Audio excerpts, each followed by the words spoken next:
When the Going Gets Tough, Podcast 3. I have a good friend in Jerusalem who runs a loan fund.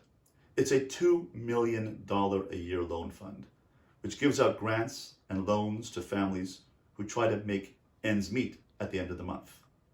It's a rolling fund. People pay it back, and he gives out the money again.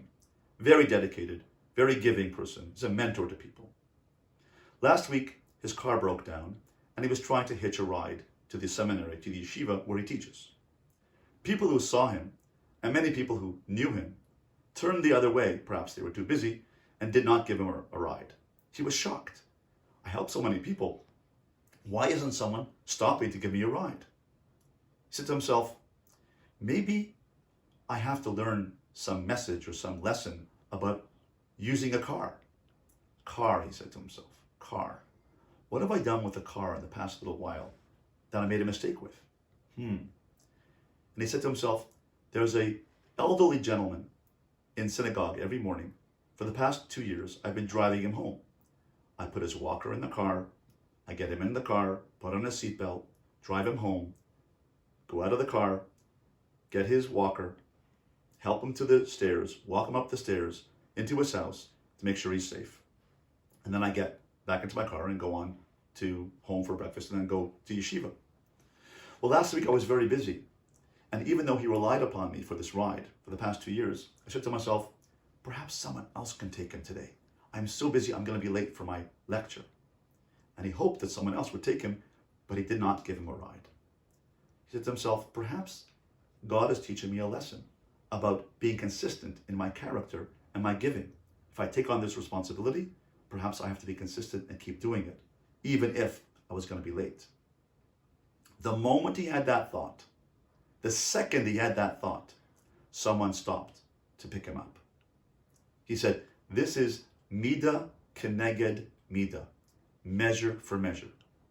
When we think about a correlation between what happens to us and our deeds, sometimes we're able to find a correlation and say, well, it was a car, I did something with a car, perhaps there's a reason why I should learning to become more consistent with the car.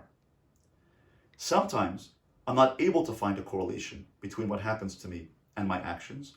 And therefore, generally speaking, we have to ask ourselves and say, how can I grow generally?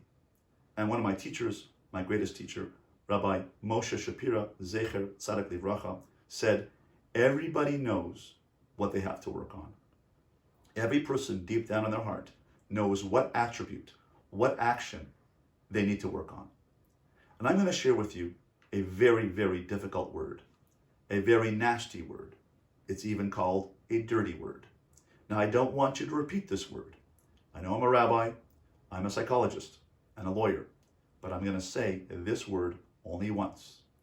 I want to make sure that no one's listening, and please don't ever say to anybody that I use this word. Are you ready? Close the door, please. Turn off all your machines and all your devices to make sure that no one ever recorded that I ever said this word. Are you ready for this word? You ready? Change. There, I said it. That's the word. Change is a dirty word because it's very hard. It's very difficult to change our behavior. However, that's what God wants from us. He doesn't punish us. He just wants us to change. And that's the meaning of the word teshuvah. Teshuvah means to return to the best you can be, to return to the best self you can be. And that is the purpose of life, to be the best person you can be. And therefore, let's think how we can do teshuvah, how we can grow in character, and be the best we can be.